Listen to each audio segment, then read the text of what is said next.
Hi, everyone. Thanks for tuning in. Today, we're going to talk about interview skills, not job interview per se. We're focusing on interview for colleges, universities, and graduate school. I will be sharing specifically for the US. The first thing that you want to start is research. You need research on your interviewer. Most likely, you will be receiving an email stating that who your interviewer is going to be. So make sure you Google them, try to do a 401 on the person, not into their personal life, but basically on their professional life and what they've accomplished, what their passions are, and what they're interested in. So this will prepare yourself really well when you start your interview or in the middle of the interview, which I'll explain more. As you know, the golden rule of 55, 7, and 38. So when you first see someone, 55% of your attention is going to focus on how the person look, how the person present themselves. What you need to do is dress up properly. It's okay to wear a school uniform. Dress up in business casual. Especially for guys, make sure you don't have soft handshakes. Soft handshakes, I guess, are a direct reflection of confidence level. And one of the key questions that any university will ask the interviewer is, how confident is the candidate? And you will score poorly if you have a weak handshake.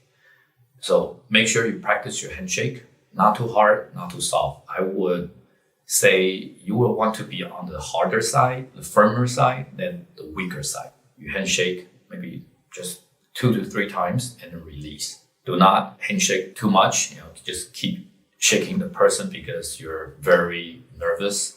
So make sure firm handshake, eye contact, very important. If you do it well, I can guarantee you 80% you're there.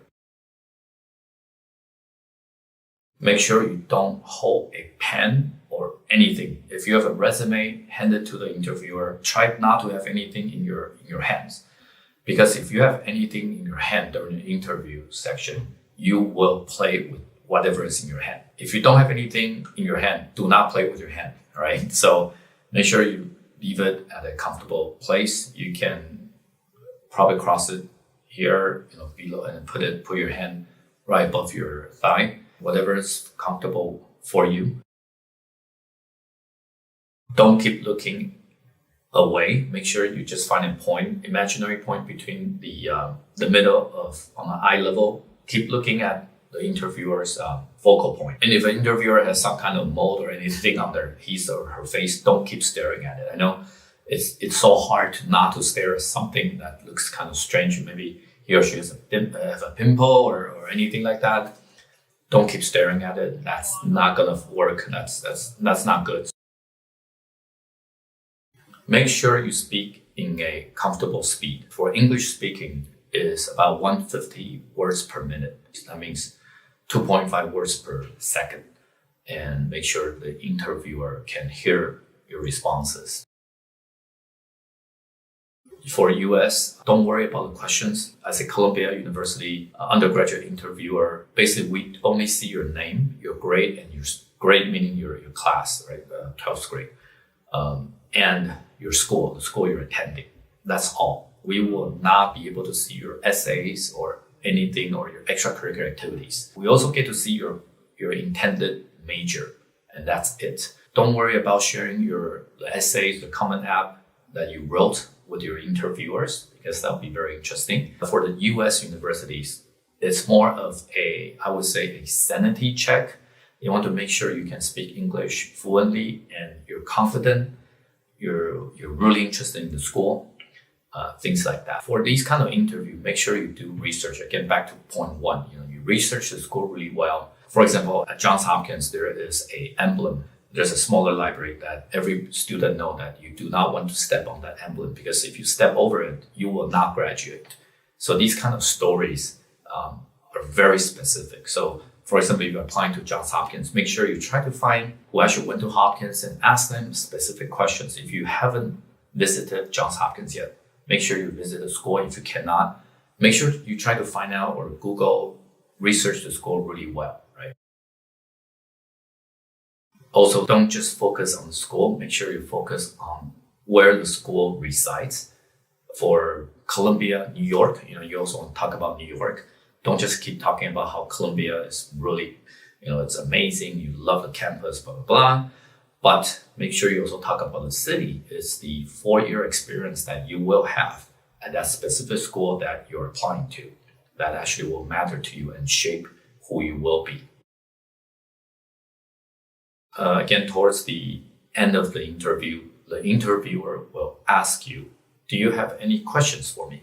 I think this is an extremely important part. So before the interview, make sure you prepare at least 5 questions, because during the interview or the exchanges, you most likely will answer 2 of them. 2 of the questions that you prepare will be asked and will be addressed, so that you have 3 more questions in your pocket.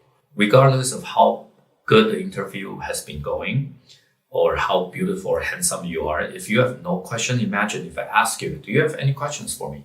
And you're like, no, right? Even if you have the brightest smile on your face, this is not going to work, right?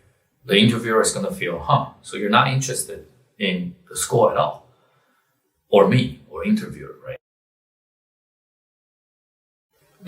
Unfortunately, there are bad questions and good questions. So bad question would be something on a personal level, because I sold cars before, and they would ask me, so what kind of car did you sell?